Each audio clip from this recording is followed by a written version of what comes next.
घर में बेटी की शादी थी और सिर्फ 3 दिन बचे थे, पर कबीर जी वो तो बस अपनी धुन में राम राम जप रहे थे और कपड़ा बुन रहे थे। कबीर, क्या तुझे होश है? बेटी की शादी में सिर्फ 3 दिन बचे हैं। घर में न फूटी कौड़ी है न अनाज का दाना। तू बस ये राम राम की रट लगाए बैठा है। क्या तेरा राम आकर बिटिया के फेरे करवाएगा? माँ, जिसने मुंह दिया है वो दाना भी देगा। जिसने बेटी दी है वही उसके भाग्य का स्वामी है। तू चिंता क्यों करती है? सब उस निरंकार के हाथ में है। बातें बनाना छोड़। यह थान पकड़ और बाजार जाकर इसे बेच। जो पैसे मिले उससे बेटी के लिए कपड़े और शगुन का सामान लेकर आना। खाली हाथ मत लौटना। कबीर जी निकल पड़े, पर रास्ते में उन्हें एक बूढ़ा साधु मिला जो ठंड से कांप रहा था।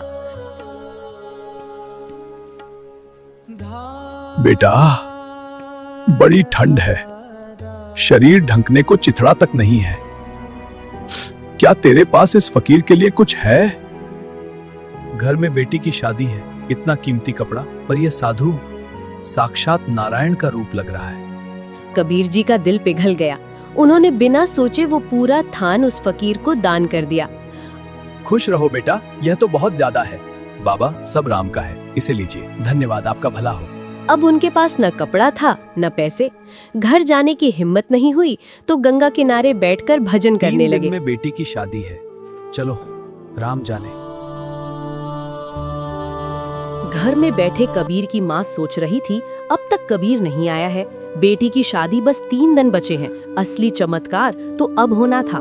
जब असली कबीर वहाँ भजन कर रहे थे, तब साक्षात परमात्मा उनका रूप धरकर कबीर के घर पहुँच गए।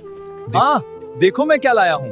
बाजार में एक बड़ा सौदागर मिला, उसने मेरा कपड़ा सोने के भाव खरीदा। अरे कबीर, इतना सारा सामान, रेशमी कपड़े, गहने, घी, शक्कर और ये मोहरे। माँ, ये सब उस मालिक की कृपा है। अब बेटी की विदाई बड़े ठाठ से होगी। 3 दिन तक भगवान ने खुद कबीर बनकर मेहमानों की सेवा की, यहाँ तक कि उनकी जूठी पत्तलें तक उठाई। कबीर भाई, आज तो आप पहचान में ही नहीं आ रहे। कितनी विनम्रता से सेवा कर रहे हो। संतों की सेवा ही मेरा धर्म है।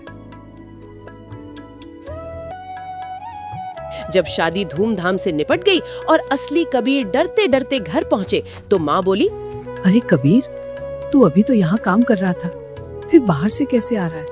और ये हुलिया कैसा बना रखा है? माँ, मैं तो बाजार से अभी लौट रहा हूँ। मैं तो शर्म के मारे गंगा किनारे छिपा था। क्या? जिसने 3 दिन तक पागलों की तरह सबकी सेवा की? क्या? तो वो कौन था जिसने बेटी का कन्यादान किया? जिसने 3 दिन तक पागलों की तरह सबकी सेवा की और झूठी पतले उठाई? माँ, वो मेरा राम था। मेरे गोविंद ने अपने भक्त की लाज रखने के लिए खुद को छोटा बना लिया। वो मेरे लिए नौकर बन गया। मेरे आंसू अब खुशी के हैं। मेरा कबीर बिगड़ा नहीं, वो तो उस मालिक का हिस्सा बन गया है। दोस्तों, ये है अटूट विश्वास की ताकत। जब आप सब कुछ उस पर छोड़ देते हैं तो वो आपकी हर जिम्मेदारी खुद उठा लेता है।